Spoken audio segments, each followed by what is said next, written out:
கர்த்தரை துதியுங்கள், அவர் என்றும் நல்லவர், அவர் பேரன்பு என்றும் உள்ளது.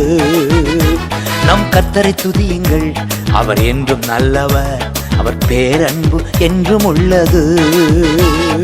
ஒருவராய் மாபெரும் அதிசயங்கள் செய்தாரே, வானங்களை ஞானமாய் உண்டாக்கி மகிழ்ந்தாரே.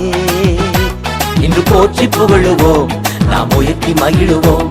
இன்று போற்றி புகழுவோம், நாம் உயர்த்தி மகிழுவோம். கர்த்தரை துதியுங்கள், அவர் என்றும் நல்லவர், அவர் பேரன்பு என்றும் உள்ளது.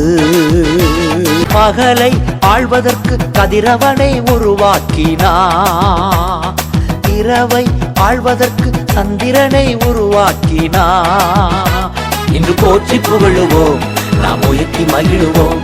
இன்று போற்றி புகழுவோம், நாம் உயர்த்தி மகிழுவோம். கர்த்தரை துதியுங்கள்.